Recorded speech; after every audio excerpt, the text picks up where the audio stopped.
Hello, नमस्कार। मैं L के एजुबोर्ड चैनल में आप सभी का स्वागत करता हूँ। हम पढ़ रहे थे आधुनिक भारत, और आधुनिक भारत में हमने यूरोपीय शक्तियों का भारत में आगमन पढ़ लिया था। ठीक है, आधुनिक भारत का यूरोपीय शक्तियों का भारत में आगमन हमने पढ़ लिया। आज हमारा टॉपिक रहेगा, उसका नाम है क्षेत्रीय शक्तियों का उदय। क्या है? क्षेत्रीय शक्तियों का उदय। आज के टॉपिक का नाम है क्षेत्रीय शक्तियों का उदय। थोड़ा सर्दी हो रही है तो आवाज बदली बदली सी लगेगी। क्षेत्रीय शक्तियों का उदय। ठीक है, क्या है आज के टॉपिक का नाम? क्षेत्रीय शक्तियों का उदय।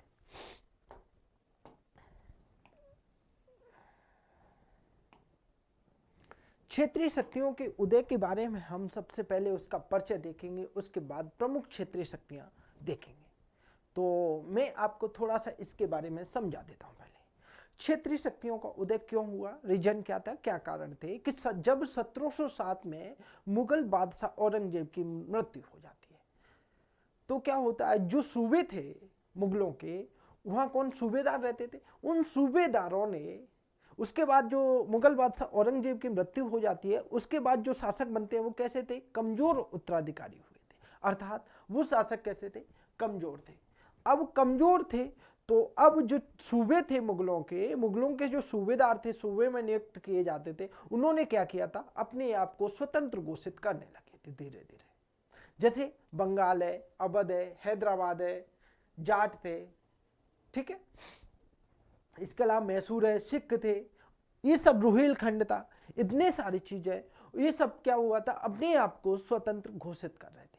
जब जब केंद्रीय सत्ता कमजोर पड़ती है, जब जब केंद्रीय सत्ता कमजोर पड़ती है, तब तब क्षेत्रीय शक्तियों का उदय हुआ है। जैसे आप उदाहरण स्वरूप देखिए कि जब प्राचीन भारत में हम देखते हैं, मतलब पूर्व मध्यकाल में और प्राचीन भारत का लास्ट चल रहा था, जैसे हर्षवर्धन वंश की बात करते हैं। हर्षवर्धन की जैसे ही मृत्यु हो जाती है तो हर्षवर्धन के बाद राजपूत स्वतंत्र हो गए थे। चंदेल राजवंश, परमार राजवंश, देखा ना, गुर्जर प्रतिहार, ये क्या है, अपने आप को स्वतंत्र घोषित कर लिया। जब ये स्वतंत्र घोषित होते हैं तो ये एक दूसरे से युद्ध करते हैं, और एक दूसरे से युद्ध करते हैं, एक दूसरे के राज्य को हड़पने की कोशिश करते हैं, और तीसरा बाहर से आकर इन पर शासन स्थापित कर देता है। ठीक है, यही हुआ था जब मुगल सत्ता कमजोर पड़ गई थी, केंद्रीय सत्ता, मुगलों की केंद्रीय सत्ता कमजोर पड़ गई, तो जो सूबे थे वो अपने आप को स्वतंत्र घोषित करने लगे थे।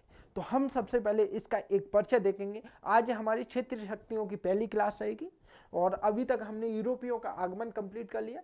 ठीक है, तो अब शुरू करते हैं, अपन एक छोटा सा परिचय देखेंगे।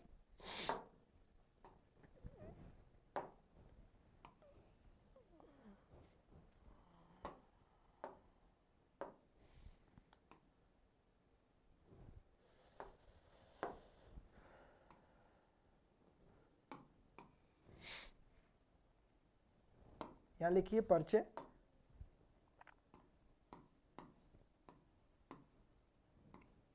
परिचय, ठीक है,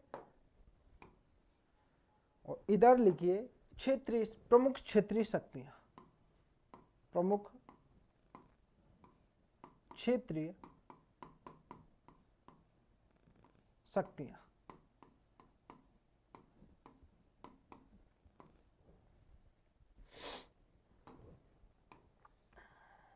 ठीक है ना, प्रमुख क्षेत्रीय शक्तियां। अब देखते हैं परिचय, अभी देखेंगे प्रमुख क्षेत्रीय शक्तियां देखते हैं पहले तो हम कि कौन कौन सी प्रमुख क्षेत्रीय शक्तियां, वो आप लिख लीजिए। देखो, सबसे पहले हम बंगाल को पढ़ते हैं, लेकिन बंगाल को सबसे पहले ना पढ़ के सबसे लास्ट में पढ़ा जाएगा, क्योंकि जब हम बंगाल शुरू करेंगे तो बंगाल शुरू करते हैं तो प्लासी का युद्ध, बक्सर का युद्ध आता है बंगाल के बाद। तो हम चाहते हैं जैसे 1757 में प्लासी का युद्ध पढ़ेंगे और 1764 का बक्सर का युद्ध पढ़ेंगे, तो हम चाहते हैं कि उनके बाद तमाम युद्ध, जैसे आंग्ल मैसूर युद्ध 1767 में शुरू हो जाता है, आंग्ल मराठा युद्ध 1775 में शुरू हो जाता है, ऐसे हम पढ़ेंगे। फिर उसके बाद आंग्ल सिख युद्ध 1844 में शुरू होते हैं, तो वो हम ऐसे पढ़ते जाएंगे। ठीक है, तो सबसे पहले हम पढ़ेंगे हैदराबाद, उसके बाद अवध पढ़ेंगे, उसके बाद मैसूर पढ़ेंगे, ऐसे तमाम चीजें पढ़ते जाएंगे। ठीक है, तो लिखिए हैदराबाद,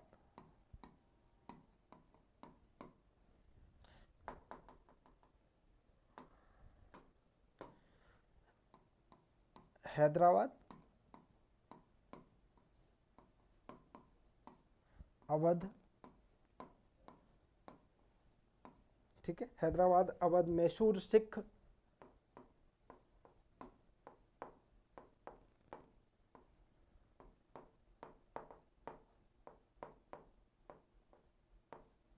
इसके बाद जाट, बंगाल, रोहिल, जाट, रोहिलखंड,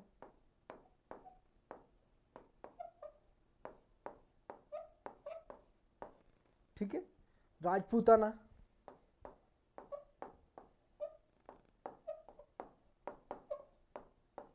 और एक और बचा है अपना बंगाल। बंगाल को सबसे लास्ट में पढ़ेंगे, हालांकि सबसे पहले पढ़ा जाता है।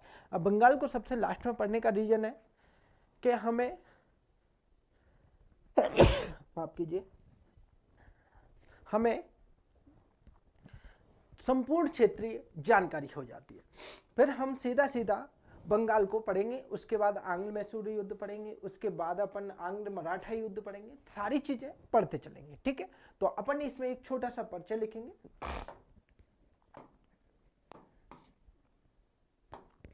माफ कीजिए, सर्दी हो रही है तो थोड़ा परेशान नहीं होना, परिचय हम यही लिखेंगे। लिखिए, जब मुगल शासक औरंगजेब की मृत्यु बाद, ऐसा लिखिए, मुगल शासक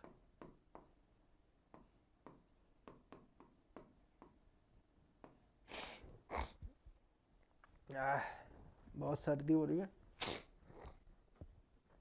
मुगल शासक औरंगजेब की मृत्यु के बाद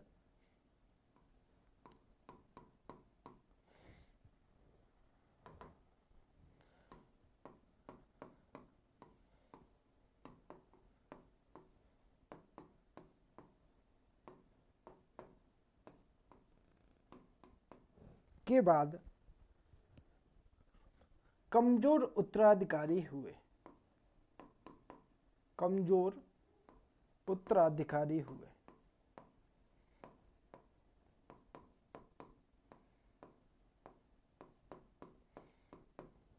ठीक है ना, मुगल शासक औरंगजेब की मृत्यु के बाद कमजोर उत्तराधिकारी हुए, जिस कारण क्या हुआ था, केंद्रीय सत्ता कमजोर हो गई। अगला पॉइंट लिखिए, जिस कारण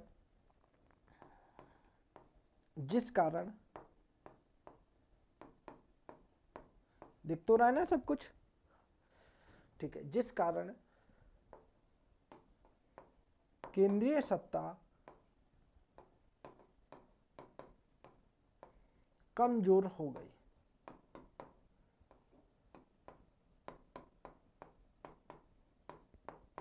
ठीक है ना, क्या हो गया, जिस कारण केंद्रीय सत्ता कमजोर हो गई, परिणाम स्वरूप क्षेत्रीय शक्तियों ने, अगला पॉइंट लिखिए, परिणाम स्वरूप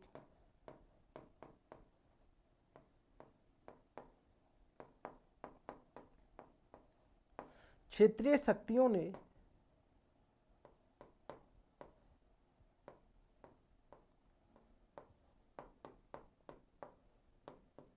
स्वयं को स्वतंत्र घोषित करना शुरू कर दिया, स्वयं को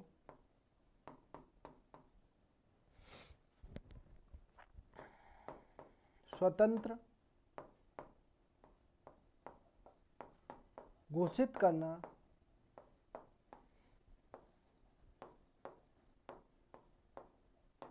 शुरू कर दिया।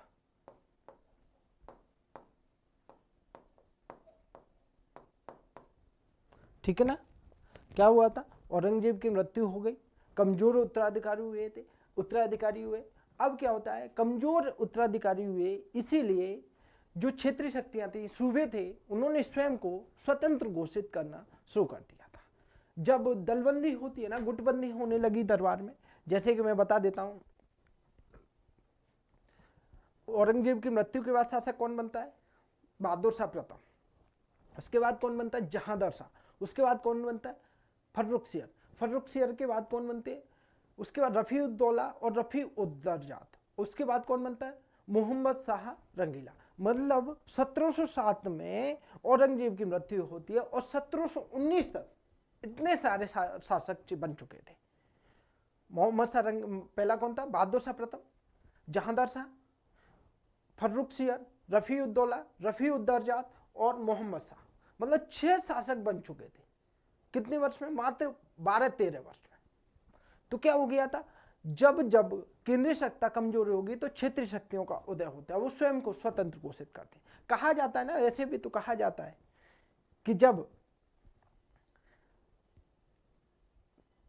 मुख्य शासक कमजोर होगा तो दरबार में गुटबंदी बनना शुरू हो जाती है। और दरबार में गुटबंदी कब बनना शुरू होती है? जब जो केंद्रीय शासक है, मुख्य शासक है, वो कमजोर होता है।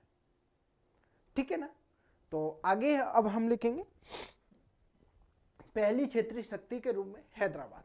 और हैदराबाद स्वतंत्र मतलब अपने आप को स्वतंत्र घोषित करता है 1724 में और 1798 की सहायक संधि तक रहता है। लॉर्ड वेलेस्ली ने सहायक संधि पर हस्ताक्षर कराए थे। किससे? हैदराबाद से। पहला राज्य था सहायक संधि पर हस्ताक्षर करने वाला। कौन सा? हैदराबाद।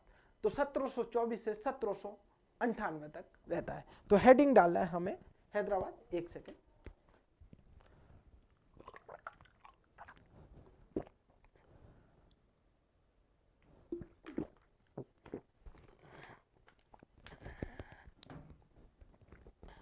हैदराबाद, और हैदराबाद की थोड़ी सी लोकेशन हम देख लेते हैं।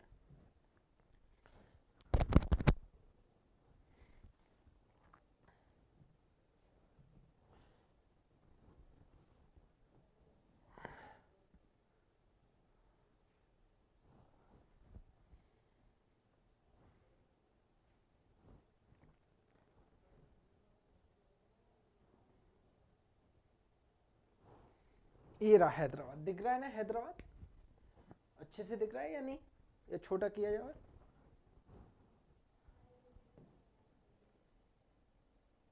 ये रहा हैदराबाद। ठीक है, अपन यहाँ इतना दिखा देते हैं। ये हैदराबाद दिख रहा है। उस समय हैदराबाद था। और आंध्र प्रदेश मतलब ये कर्नाटक वाला क्षेत्र है। ये केरला मतलब ये वर्तमान का हैदराबाद क्षेत्र है। और हैदराबाद यहीं था इस समय की बात करते हैं। तो हम इसके बारे में थोड़ा सा लिख लेते हैं। किसके बारे में? हैदराबाद के बारे में लिख लेते हैं। हेडिंग डाल लो हैदराबाद।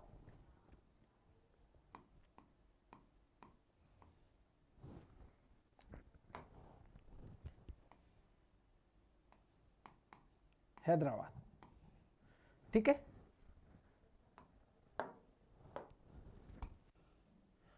कब स्वतंत्र हुआ था? मतलब अपने आप को कब स्वतंत्र घोषित किया? 1724 से कब तक रहता है? 1798 तक।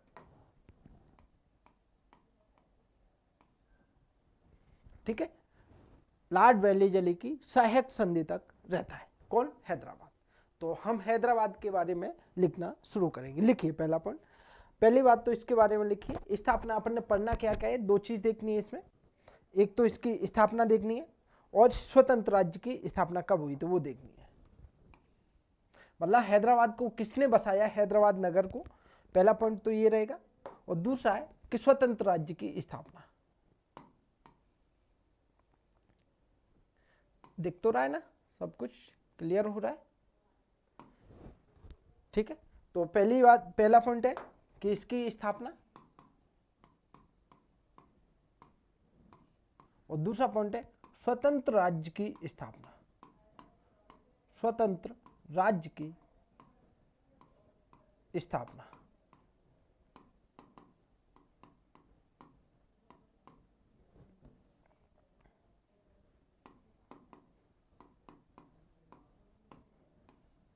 ठीक है। पहला तो है इसकी स्थापना हैदराबाद की, दूसरा है स्वतंत्र राज्य की स्थापना। तो हेडिंग है हमारी स्थापना किसकी? हैदराबाद की स्थापना। हेडिंग डाल लीजिए।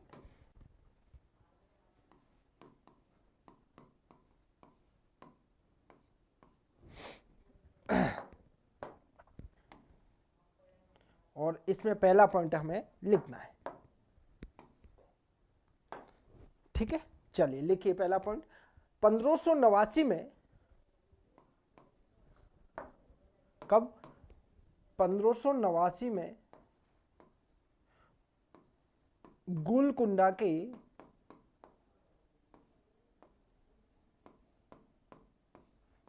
कुतुबशाही शासक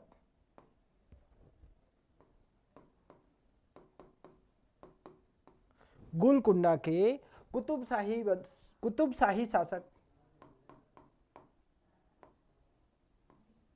कब? गोलकुंडा के कुतुबशाही शासक कुली कुतुब शाह ने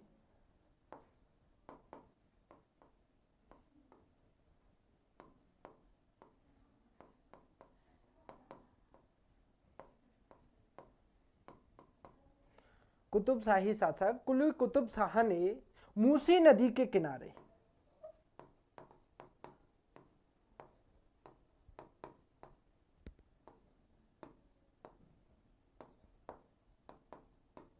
मूसी नदी के किनारे हैदराबाद नगर की स्थापना की।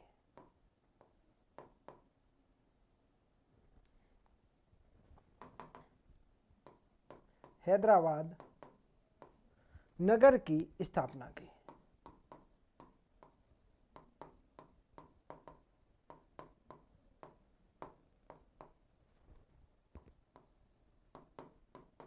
कब की? 1589 में। किसने की थी? कुली कुतुब शाह ने। कुली कुतुब शाह कौन थे? कुतुबशाही वंश से शासक थे, मतलब कहाँ के? गोलकुंडा के। कुली कुतुब शाह ने की कब की थी? 1589 में। कहाँ पर की थी? मूसी नदी के किनारे की थी। ठीक है, चलो। जिसका आरंभिक नाम स्थापना की, जिसका आरंभिक नाम, आगे लिखो,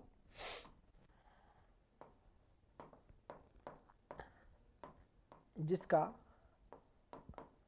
आरंभिक नाम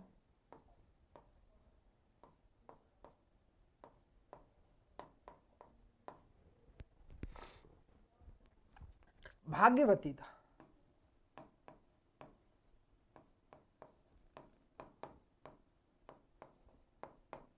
जिसका आरंभिक नाम क्या था? भाग्यवती था। समझ में आया? 1589 में मूसी नदी के किनारे गोलकुंडा के कुतुबशाही वंश से शासक, मतलब कुतुबशाही शासक था, कुतुबशाही वंश का शासन चल रहा था और शासक था कुली कुतुब शाह। उन्होंने मूसी नदी के किनारे हैदराबाद नगर की स्थापना की थी, जिसका आरंभिक नाम क्या था? भाग्यवती था। अगला पॉइंट लिखिए, जो दक्षिण का, जो, ऐसा लिखिए, जो कालांतर में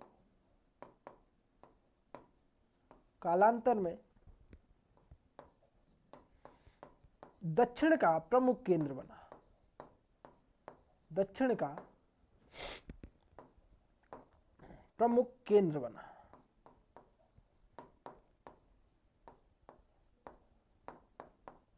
ठीक है ना? कालांतर में दक्षिण का प्रमुख केंद्र बना। कौन सा? हैदराबाद। मतलब मुगलों का जो दक्षिण के सूबे थे ना, उन सूबे का प्रमुख केंद्र बना था। ठीक है, चलो अगला पॉइंट लिखिए। 1687 में, अगली स्लाइड पर आ जाइए।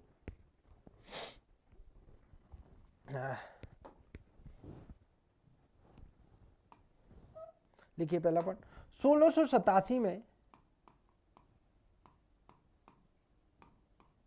औरंगजेब ने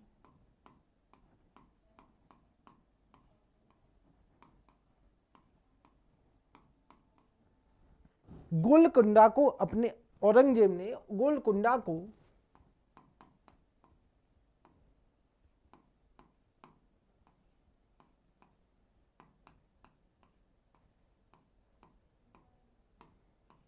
अपने अधिकार क्षेत्र में ले लिया, या अपने अधीन कर लिया।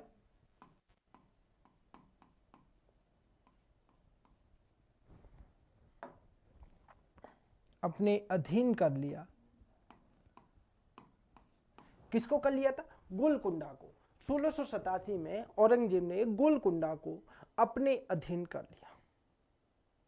ठीक है, अपने अधीन कर लिया, जिसका नाम दक्कन सूबा रखा गया था, जिसका नाम दक्कन सूबा रखा गया था।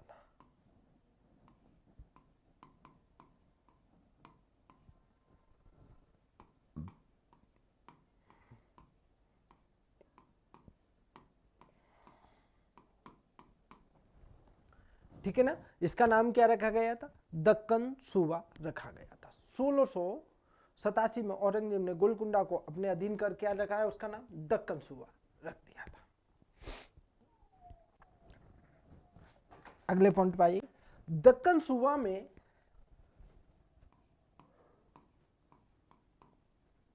दक्कन सूबा में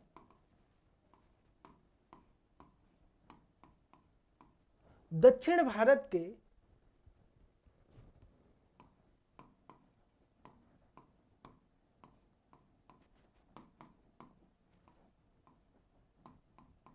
छह प्रमुख सूबे शामिल थे। दक्षिण भारत के छह प्रमुख सूबे शामिल थे।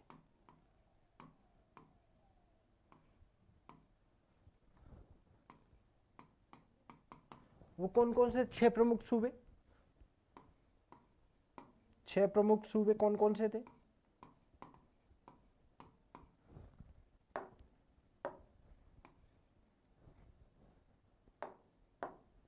देखिए, जैसे बरार, बीदर, बीजापुर,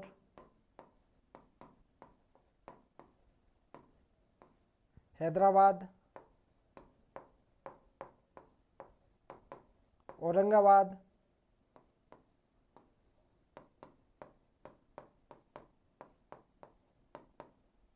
ठीक है, हैदराबाद, औरंगाबाद, खानदेश, कौन सा? खानदेश,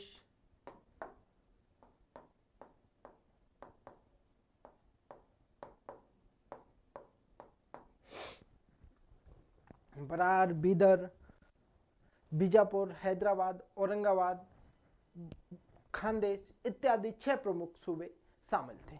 आगे लिखिए इसमें अगला पॉइंट। इन मुगल सूबों पर, यहां लिखिए,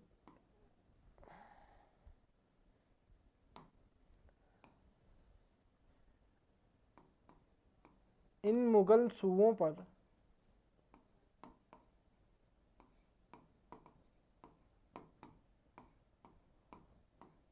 मुगल बादशाह द्वारा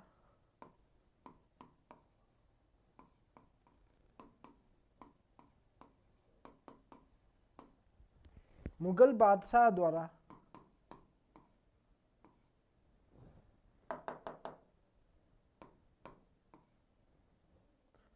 वायसराय नियुक्त किया जाता था।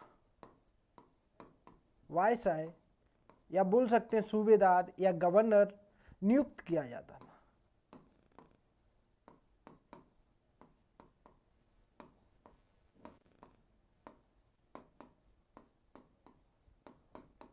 ठीक है ना, नियुक्त किया जाता था। अगला पॉइंट आ जाइए।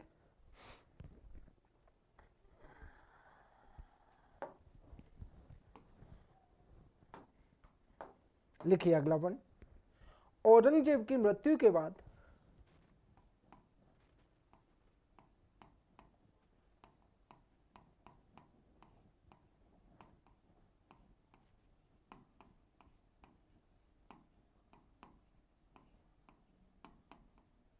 औरंगजेब की मृत्यु बाद जुल्फिकार खान ने इन सूबों का सिया राज्य बाद जुल्फिकार खान ने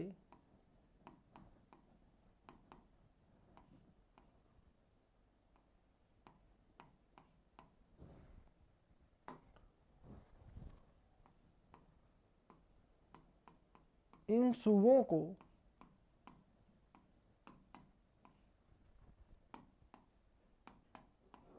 सिया राज्य में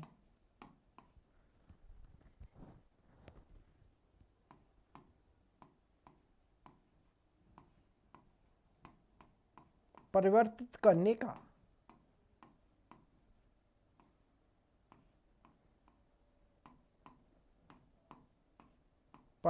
करने का असफल प्रयास किया।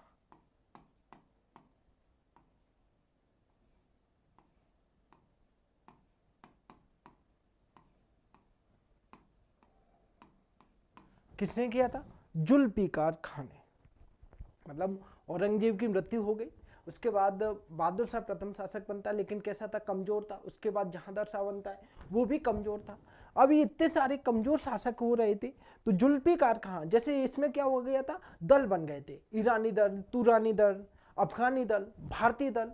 भारतीय दलों के नाम तो आपने, दलों के प्रमुखों के नाम तो आपने देखे ही होंगे, सैयद बंधु, है ना। इसी तरह ये दल बन गए थे। तो इसमें से जो जुल्फिकार खान था ना, उसने दक्षिण के 6 सूबों को सिया राज्य में बदलने का असफल प्रयास किया था। कब? औरंगजेब की मृत्यु के बाद। अगला पॉइंट लिखिए।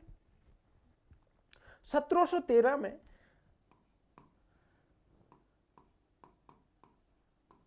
फर्रुखसियर शासक बना। कौन बनता है? फर्रुखसियर शासक बनता है।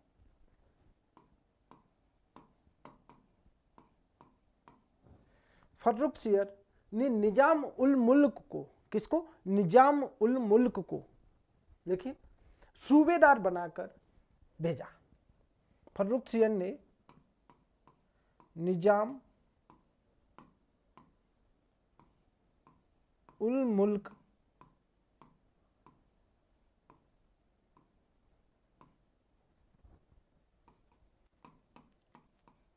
को दक्कन का सूबेदार बनाकर भेजा।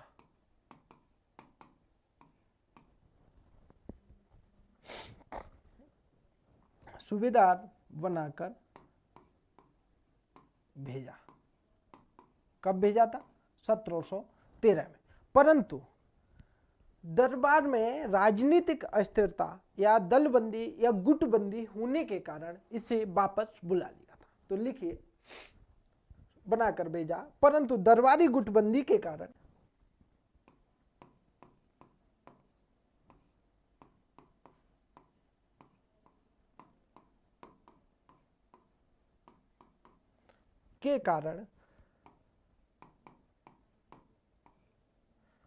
निजाम को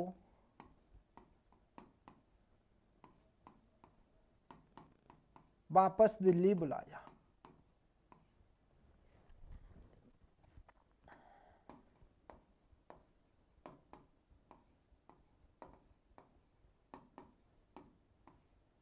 ठीक है ना।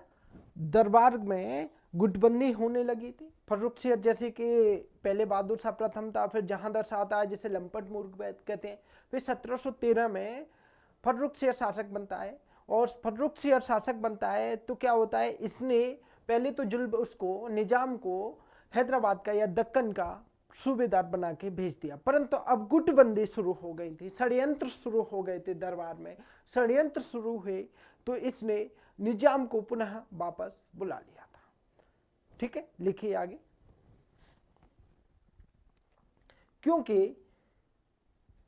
क्योंकि इस समय मुगल दरबार में बुलाया, क्योंकि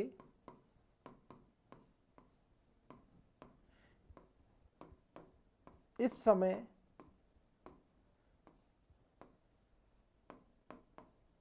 मुगल दरबार में गुटबंदी होना शुरू हो गई थी। गुटबंदी होना शुरू हो गई।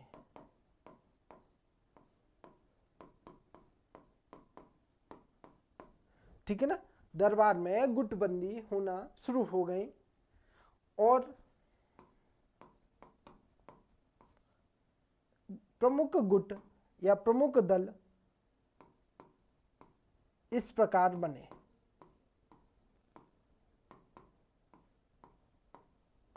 जैसे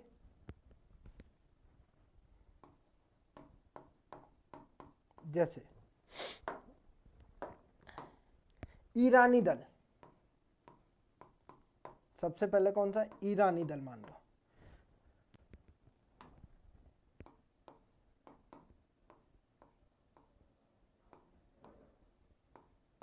ठीक है ना, कौन सा है, ईरानी दल। और ईरानी दल के जो प्रमुख नेता थे उनके नाम लिख लीजिए, असद खां और उसका पुत्र असद खां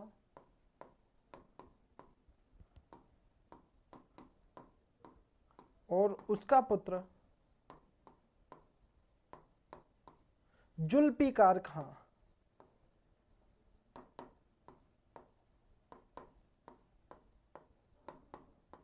कौन था, असद खां और जुल्फिकार खां। समझे, ईरानी दल के प्रमुख थे। कौन से दल के, ईरानी दल के। अब हेडिंग डालो, अगला है तुरानी दल। अगला कौन सा दल था, तुरानी दल, जो कि मध्य एशिया से आए थे।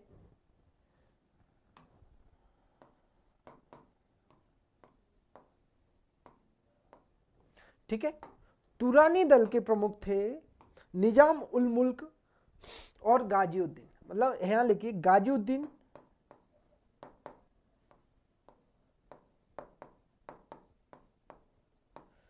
और उसका पुत्र गाजीउद्दीन और पुत्र निजाम उल मुल्क।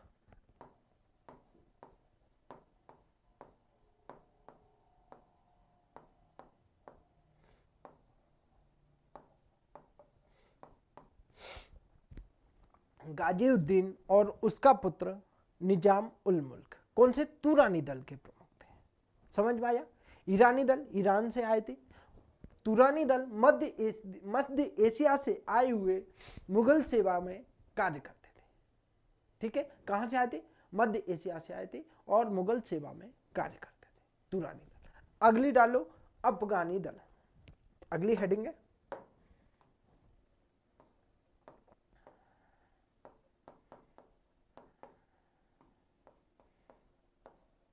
अफगानी दल। और इस दल के प्रमुख कौन थे, अफगानी दल के, मोहम्मद खां और उसका पुत्र मोहम्मद खां बंगस।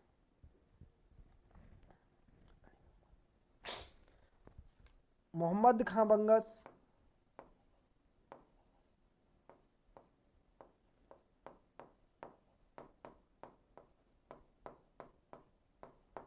और अली मोहम्मद खां और अली मोहम्मद खां।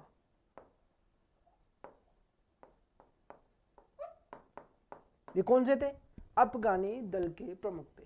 जैसे ईरानी दल के कौन थे, असद खां और उसका पुत्र जुल्फिकार खां था।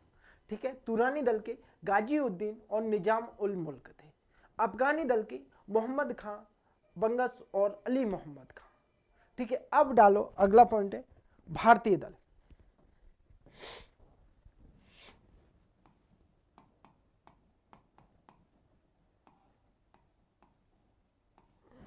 भारतीय दल के प्रमुख कौन थे, हुसैन अली और अब्दुल्ला खां। हुसैन अली और कौन थे, अब्दुल्ला खान, दोनों भाई थे।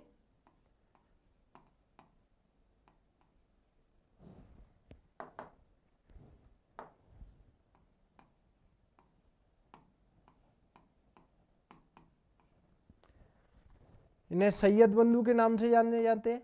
कौन सा, सैयद बंधु। और क्या बोला जाता है इन्हें, किंग मेकर जान, किंग मेकर के नाम से जाना जाता है। और किस नाम से जाना जाता है, किंग मेकर के नाम से जाना जाता है, क्योंकि इन्होंने एक के बाद, मतलब उत्तरवर्ती मुगल शासकों में देखा जाए तो एक के बाद एक राजा को नियुक्त किया था। जैसे देख रहे हो, रफीउद्दौला, रफीउद्दजाद, मोहम्मद सारंगीला, ये सब इनके द्वारा बनाए गए थे।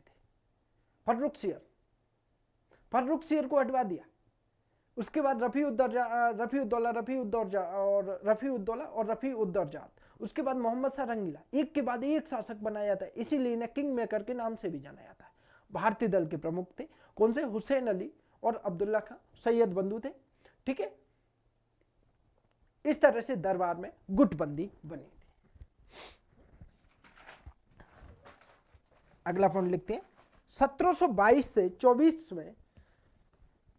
अगला पॉइंट लिखते हैं, यहां आइए, 1722 से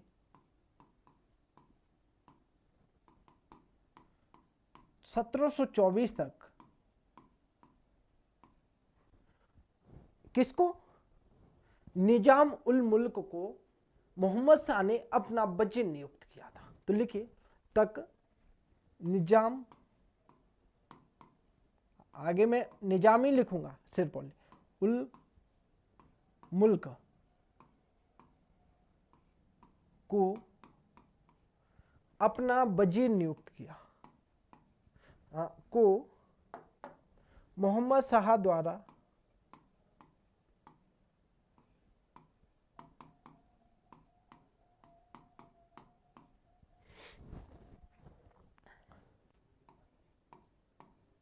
अपना वजीर नियुक्त किया।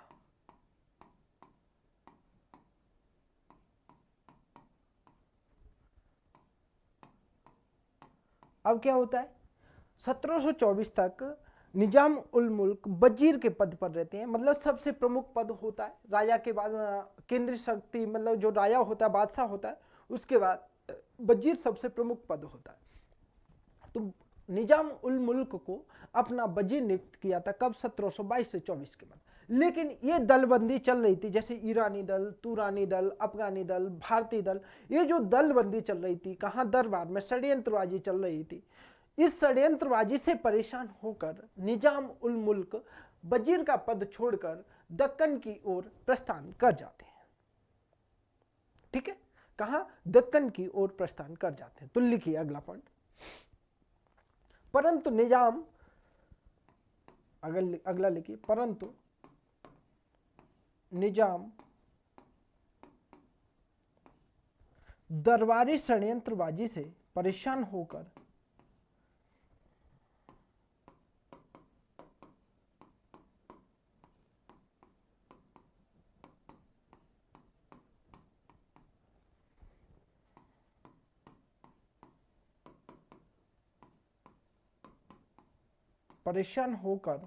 दक्कन की ओर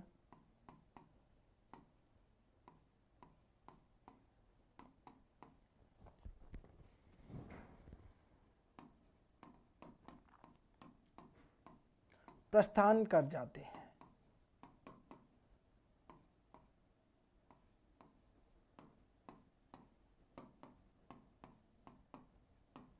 ठीक है ना, परंतु निजाम दरबारी षड्यंत्रबाजी से परेशान होकर निजाम कहां, दक्कन की ओर प्रस्थान कर जाता है। अगला पॉइंट लिखिए, यहां आकर निजाम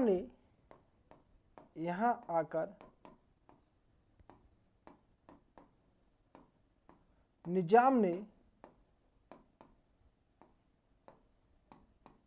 दक्कन सूबों को या दक्षिण के सूबों को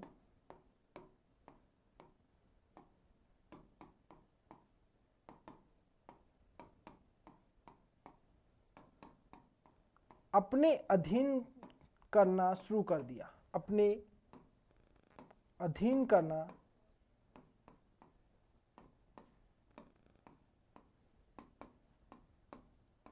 शुरू कर दिया।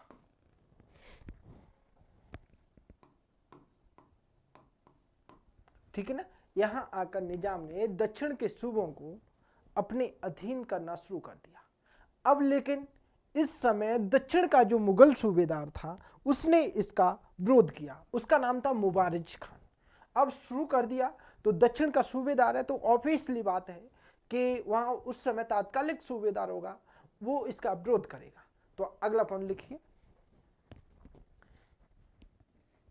जिसका विरोध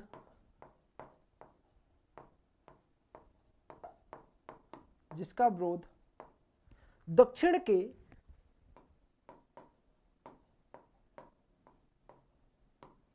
तात्कालिक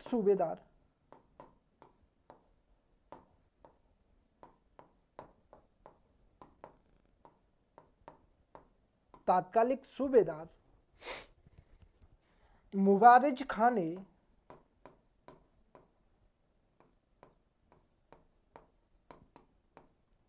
ने किया।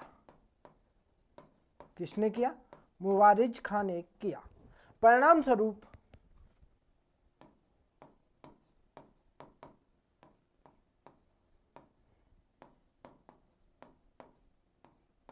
11 अक्टूबर,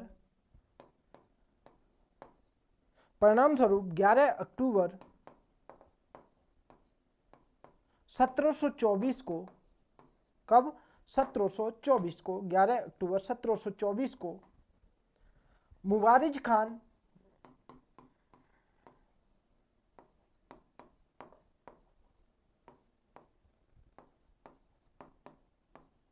और और नवाज के मध्य, क्या नाम है, निजाम के मध्य, निजाम के मध्य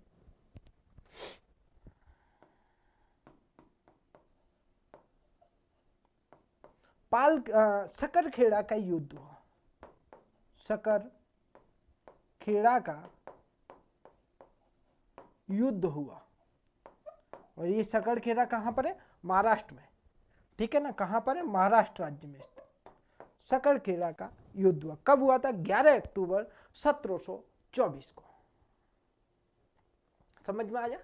11 अक्टूबर 1724 को सकरखेड़ा का युद्ध होता है। इस युद्ध में मुबारिज खान पराजित हो जाता है। और इस युद्ध की हमने पढ़ा था, आपको बता दूं, उस समय माफ कीजिए, हमने पढ़ा था, मराठा पढ़ रहे थे उस समय, हमने सकरखेड़ा का युद्ध पढ़ा था। मराठों ने तटस्थता का नीति अपनाई थी इस युद्ध में। एक सैन्य टुकड़ी ने निजाम का सहयोग किया था, और निजाम का सहयोग किया था इसलिए निजाम ने क्या किया था? दक्षिण के लिए अभियान करने के लिए रास्ता दे दिया था, ठीक है, मराठों के लिए। ठीक है, तो लिखिए आगे, जिसमें युद्ध हुआ। आगे अगली स्लाइड पे आइए।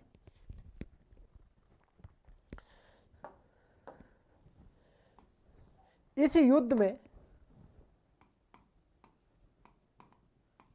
युद्ध में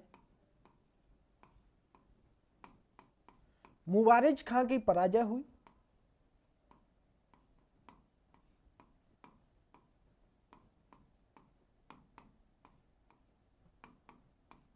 मुबारिज खां की पराजय हुई।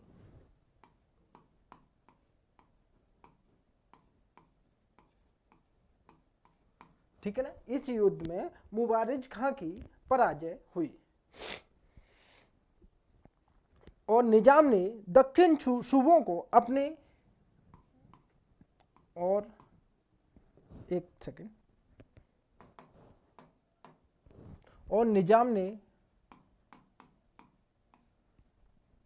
दक्षिण सूबों को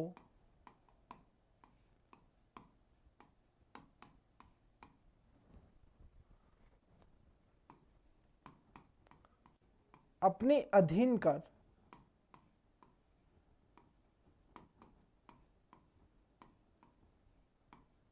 हैदराबाद को राजधानी बनाया। अधीन कर हैदराबाद को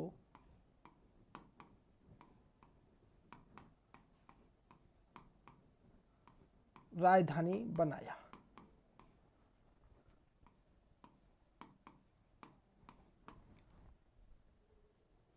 ठीक है ना। किसको राजधानी बनाया? हैदराबाद को राजधानी बनाया। किसने? निजाम ने। मुबारिज खां को पराजित कर दिया और दक्षिण सूबों को अपने अधीन कर लिया और हैदराबाद को राजधानी बना लिया था। ठीक है, अगला पॉइंट लिखते हैं।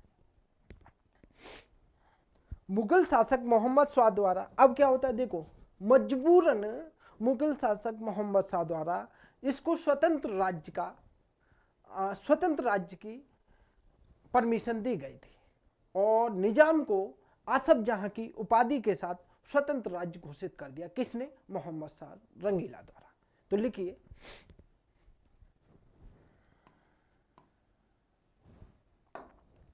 मुगल शासक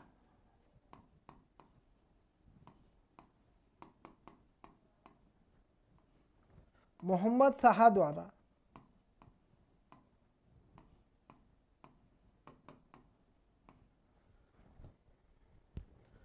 निजाम को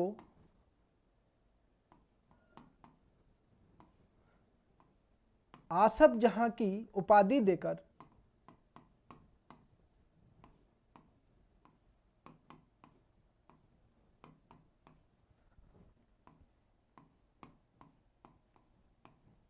उपाधि देकर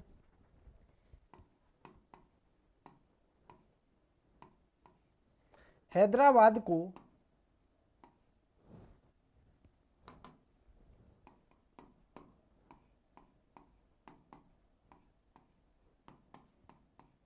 स्वतंत्र राज्य का दर्जा दिया, स्वतंत्र राज्य का दर्जा दिया।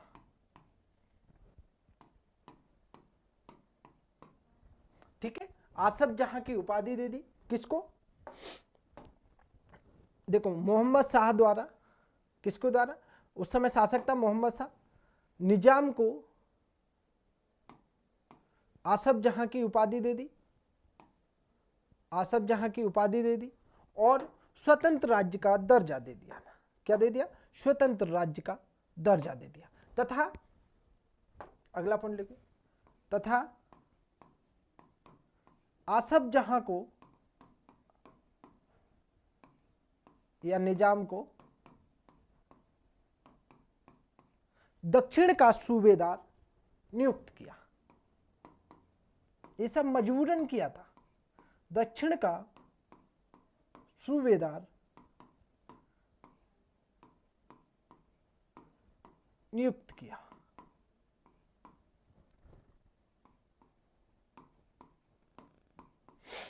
ठीक है ना?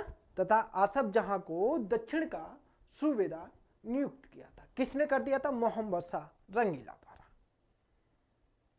समझ में आ जा? ठीक है, अगला पॉइंट लिखिए, निजाम उल मुल्क। अब देखते हैं थोड़ा इसके बारे में, निजाम उल मुल्क के बारे में, क्योंकि निजाम उल मुल्क आसफ जहां ये वही है। तो हेडिंग डालो निजाम उल मुल्क, थोड़ा सा इसके बारे में देख लो।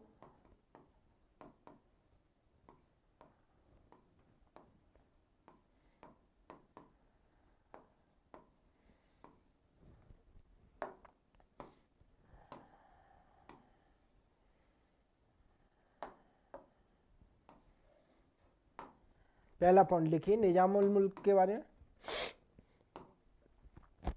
लिखिए, मूल नाम मीर कमरुद्दीन सिद्दीकी था। मूल नाम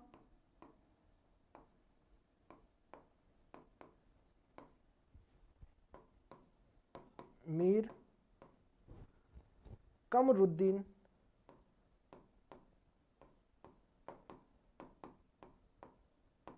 सिद्दीकी।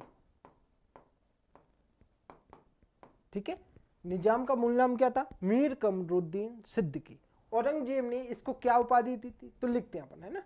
औरंगजेब द्वारा इसको उपाधि, अब देखो उपाधियां,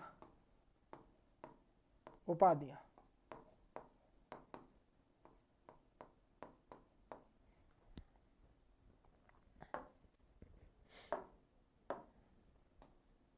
लिखी। पहला, औरंगजेब द्वारा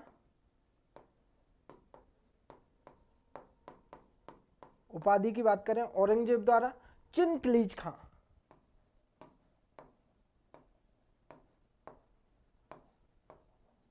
किसकी उपाधि दी? चिनकलीज खां की उपाधि। ठीक है, फर्रुखसियर,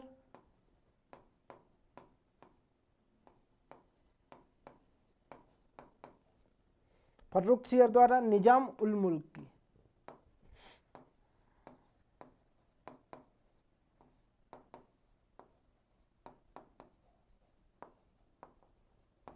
ठीक है, और मोहम्मद शाह द्वारा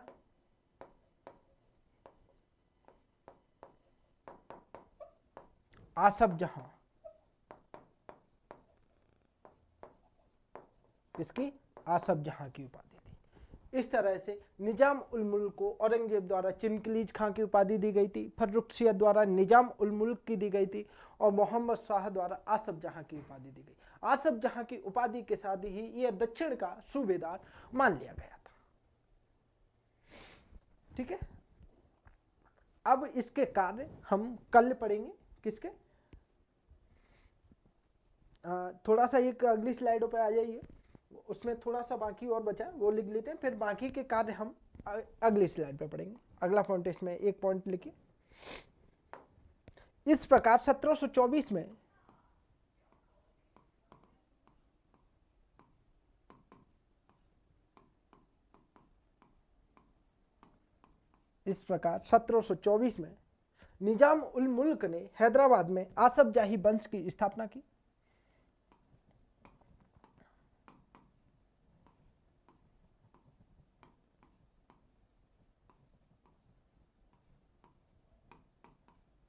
हैदराबाद में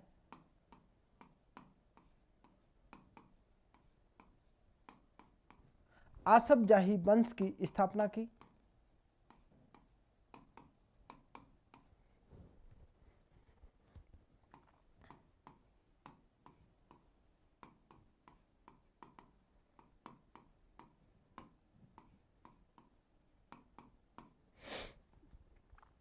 ठीक है, आसफ जाही वंश की स्थापना की जो 1798 तक शासन करता है, जिसने 1798 तक शासन किया।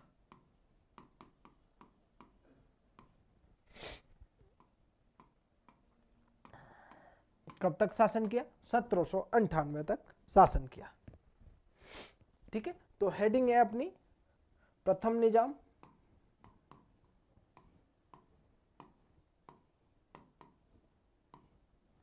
आसफ जहां,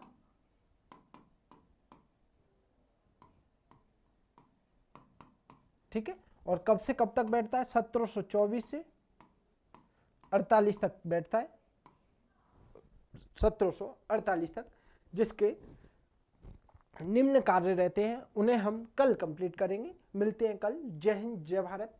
लाइक शेयर सब्सक्राइब करना ना भूलें।